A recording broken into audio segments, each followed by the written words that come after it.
Beach FM, locals talking to locals. I've got the Leader of the Opposition and spokesperson for National Security and Intelligence and National MP for Tauranga coming down to Waikanae Bowling Club to speak to the public there, and then off to, of course, the Kapiti Chamber of Commerce luncheon at Southwards. It's Simon Bridges. Good morning, Simon. G'day, good to talk to you. Yes, you've been around a bit this morning, coming down from Palmerston. You're in Levin at the moment. Yeah, look, did a big town hall meeting in Palmerston North last night, and then a breakfast there for business in Fielding this morning, and now, saving the best till mid-morning, Waikanae public meeting. So I expect a big crowd, and it'll be a really good chance for me to kind of give a sense of what I'm about, also do some listening, because we got a lot right in government, but we didn't get it all right. So it's important we're hearing from people what they think we should be doing to be the best opposition we can, and, have the privilege of a shot at government in 2020. Yes, it's been a big upheaval for National, really, isn't it? After 9 years going into opposition, then a change of leadership. The leadership, is it settling down? I suppose you've got to say yes, but looking at the polls and that, it's still struggling a wee bit, isn't it? Oh, no, look, you look at the polls, and what they show is that we are still incredibly relevant. We're the most popular party. That's pretty remarkable when you consider it's a very new government that's just had a budget where they've splashed a lot of money around. So we take a lot of heart from that. But we know what we've got to do, which is get out, meet people, listen to people, give them a sense of ourselves, and so that's what I'm doing. So the money that they got to splash around, should you have spent a bit more when you're in charge of the country?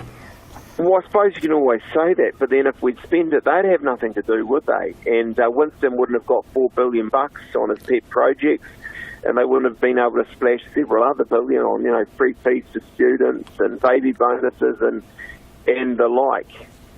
But aren't some of those good, free education for our students? Isn't that a great help to New Zealand? Look, I think it's not that it's a terrible thing, but it's $2.8 billion. Yeah. And you just think about the other things we have to do, whether it's infrastructure, whether it's, innovation. We're actually doing a good job on health and education, where, these guys have set expectations very high, but I don't think they've sort of met their expectations. And, you only need to listen to the nurses, the midwives, the teachers to get a sense of that. Of course, I come back to that question. Could you have spent that money for the nurses, etc., and on mental health when you're in Parliament? Well, we had a situation, we got through GFC, earthquakes, you put a much stronger economy. Actually, we put $100 million into mental health. And, you can make the argument that you do it soon enough. I suppose it crept up on us, and maybe it shouldn't have. But by the end, we're doing a lot. These guys in government aren't doing that. They've got an inquiry going on, and it's not that that's a terrible thing, but to your point, we need solutions now. We got to it, maybe too late, but we got to it. And now we've got 2.5 years where we're waiting. Yes, because mental health, I was talking to our advocate here yesterday, we need some mental health specialist up here on the Kapiti Coast, and suggested that schools should be getting a mental health person into each of the schools. Is that something that you would be keen on to see? I believe that the $100 million we had set aside, that was one of the 16, 17 things that it was looking at. And, I'm going to this public meeting in Waikanae. I did one last night, as I said, in Palmerston North. Mental health is raised at most of them. It was raised in Palmerston North, generally by younger people. And I feel very blessed that in my immediate family, I've got very young children. It's something that hasn't touched us, if you like. But there's no question amongst young people at schools, universities and so on, it's a really big deal, and it does need government funding. Yes. Of course, we're all holding on to bated breath that our Otaki to North Levin expressway will go ahead, and you've been pretty instrumental with Nathan Guy to get the expressway down here done and through to Otaki. Do you ever see that happening with the Labor government?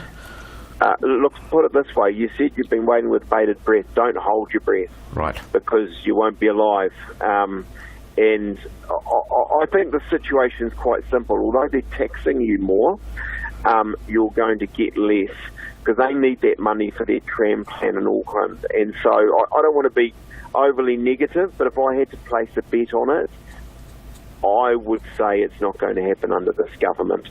Well, if they're bringing petrol tax in, it sounds like it's going to be right across the country. Surely they could spend a little bit of that petrol tax they're going to get off us down here on the expressway. Yeah, you'd think, but the numbers are really clear.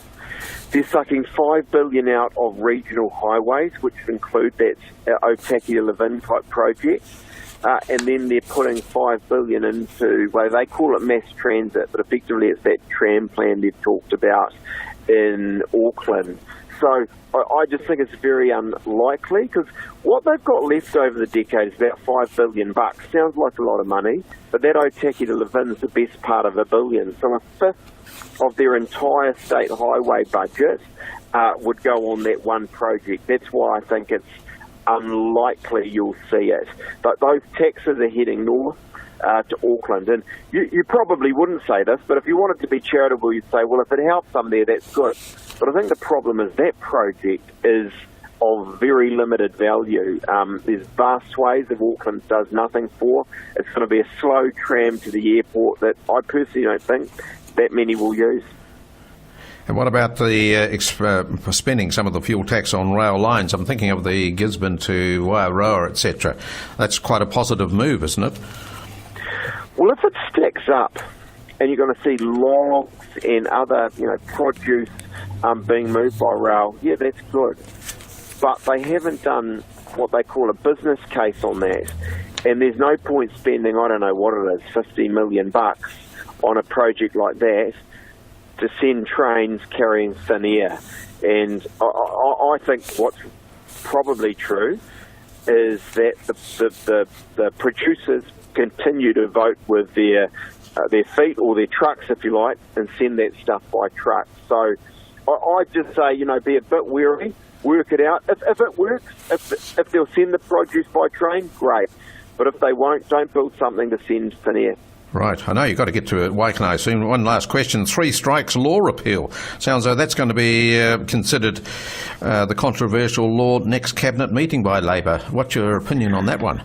I oppose this very hard. I mean, it's very worrying, actually. But basically what it comes down to is no one likes prisons, but you've got an increased prison muster for the really serious offending, and so there is a need for a significant prison build.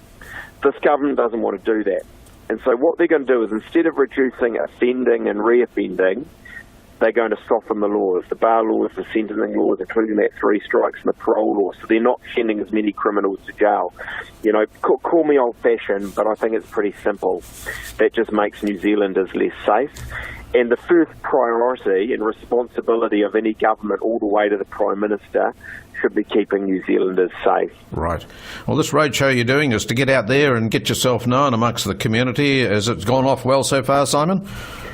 Yeah, look, I suppose what I've been surprised about, Nigel, is the really big crowds. So, last night we would have had 250, 300 in Palmy, and that's been about the norm all around the place. So it's been a great opportunity. I found it very uplifting, and it is, as you say, it's a good way to get myself known, get my story out there. Thanks very much for your time. Enjoy your day on the Kapiti Coast. Really good to talk to you. Thank you. Simon Bridges. 106.3 Beach FM.